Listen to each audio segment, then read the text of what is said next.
So let's pretend that it's March 2027 and Trump goes on TV. He announces Operation Iranian Freedom, a full-scale U.S. invasion of Iran, along with Israel, Saudi Arabia as its main partners, but the United Kingdom, UK will be involved, Australia will be involved, UAE will be involved, Poland will be involved. So you have many countries attacking Iran together. And Trump goes on TV and explains to the American public why the United States is fighting this war. And this is what Trump says. First, he says that for the past year, there have been violent protests in Iran. You have religious protests, you have political protests, you have ethnic protests. The Iranian people are sick of the Ayatollah. They are sick of the dictatorship. They want democracy. They want freedom. And in response, the Revolutionary Guard are killing thousands of protesters. Iran is on the brink of civil war. Therefore, the United States has an obligation to protect the people of Iran.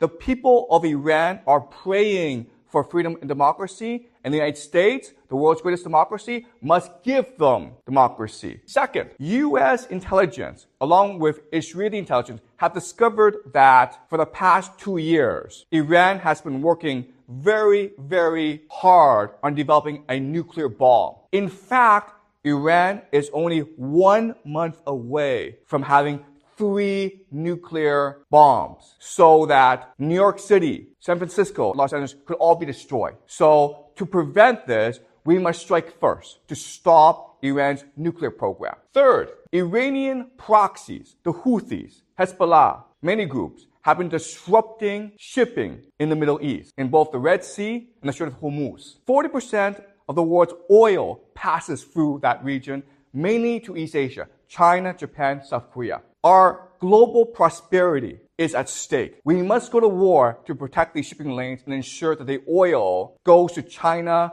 Japan, and South Korea so that they can continue their economic prosperity. The United States, as the world hegemon, has a responsibility to protect global prosperity. 4, Iran has been launching attacks against our allies, Saudi Arabia and Israel. Hezbollah has been violently attacking Israel, killing dozens of Israelis, innocent Israelis. The Houthis have been attacking Saudi Arabia oil fields, damaging the economy. We have an obligation to protect our allies, our friends in the Middle East. And the last reason is we know for a fact that the Iranian Revolutionary Guard Corps is a sponsor of terrorism. Last week, in a mall, there were gunmen who went and killed 107 people. Our intelligence says that it was most definitely an Iranian operation. So for these 5 reasons, we have decided to invade Iran. But don't worry, this invasion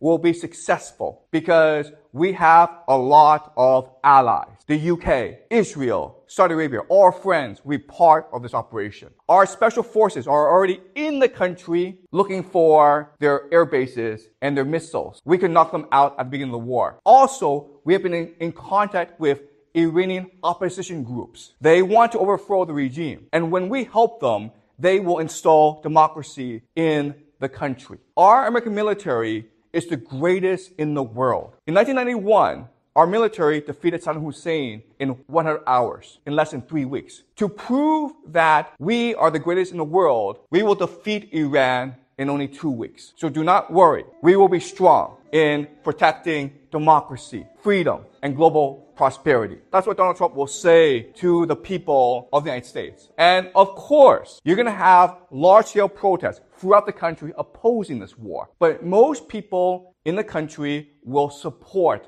this war. So after the speech, the operation is launched. And on TV, we'll watch this on TV, and we'll be so impressed by the power of the U.S. military. This is Iran. This is the Strait of Hormuz. Saudi Arabia, Israel is here, Red Sea is here, Iraq is here. So in the Strait of Hormuz comes the USS Gerald R. Ford. It's a $13 billion super carrier. This thing is designed to destroy countries. It is now prowling the Strait of Hormuz to ensure that shipping is safe. America establishes air supremacy very quickly, okay? Meaning that it has complete control over the skies. Nothing can move in the skies without America detection. And then a massive invasion force is sent to Iran in the south. 100,000 US troops land. Maybe 200,000 Saudi Arabia troops land. Maybe you have 200,000 to 500,000 troops in Iran. And they are about to strike Tehran in the north. So in the south, the United States and its allies have established a foothold. They have a huge presence in the country, and they're about to attack Tehran. Now I want to ask you this question. At this point, I think the war has been decided. Who has won the war? America established air supremacy. It controls the skies. U.S. Navy controls the seas. You have 100,000 U.S. troops in country ready to strike Tehran. The war has been decided. Who has won the war? Obviously, this is a trick question. Obviously, Iran has won the war. Why? What's the problem with this plan? This is typical American doctrine, shock and awe. This is how they fight wars. But there's a problem with this plan. What is it? Why would the Iranians want this? Let's go back to traditional military doctrine. In traditional military doctrine, you have three principles. Mass forces, avoid encirclement, protect supply lines. These are three things you must absolutely obey if you are going to war. So using traditional military doctrine, explain to me why the United States has lost the war right now. First of all, they're encircled. Do you know why? Because Iran are all mountains. It's a fortress, meaning that to get these troops into the country, you have to airdrop them. But guys, once they're in the country, you can't get them out of the country. Okay, so that's the first problem. They've been encircled, right? What's the second problem? So they failed to mass forces. Iran is a population of 90 million people. You will need at least 3 to 4 million soldiers to even think about conquering the country.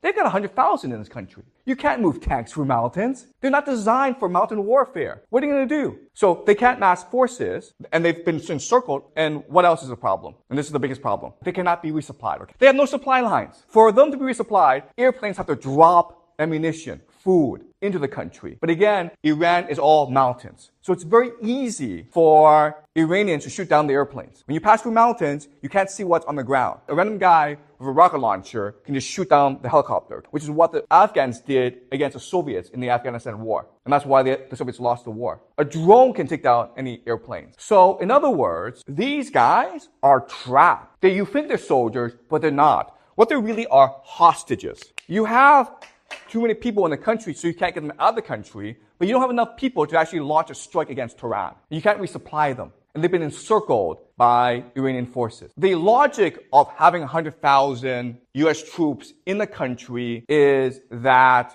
once in the country, all the resistance to the regime will rise up and strike against Tehran. The Iranian army will mutiny against the country. That's the hope. Why do we think this won't happen? Why won't the Iranians revolt against their government? Why don't they want to revolt? So Iranians hate America. Remember that Iranians remember the Shah. From 1953 until 1979, the Shah, the American-supported Shah, was running a brutal police state. So brutal that everyone in Iran revolted against the regime. That's number one. Why else would the Iranians not support the Americans? Iran has a bad history of America. Why else? Guys, which country is next door? What happened in Iraq? America destroyed Iraq, right? From 2003 into 2011, America was there destroying the country. America said that it would bring freedom, democracy. It would bring prosperity. It would bring wealth. But instead, it just destroyed the country. American soldiers were running into houses every night, pointing guns at children, destroying homes, and arresting men for no reason.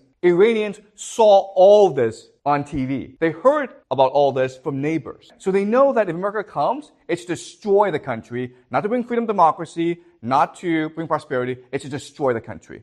That's why they're going to fight. Another reason is that Iranians think that they belong to a great civilization. So they value their freedom and independence. They're not going to submit to a foreign conqueror. So why else would the Iranians resist? Also religion, right? The Iranians are religious. They believe that America is Satan, and they have a duty, a religious obligation to fight Satan. So for many reasons, there's just no way that Iranian people are going to stand with America. You might have a minority, but most are going to resist. Why would the Americans think that the Iranian people will rise up? And the answer is that they need to justify the invasion. They have to have a logical explanation for why this invasion will succeed. Because one of the criticisms against them will be like, you need 4 million people to invade Iran. They don't have 4 million soldiers. They have at most 1 million soldiers, okay? Total throughout the world. They have about 60,000 in the Middle East. So they can't get 1 million soldiers. So the only explanation is, okay, well, we're going to pretend that once we invade, the people of Iran will support us. So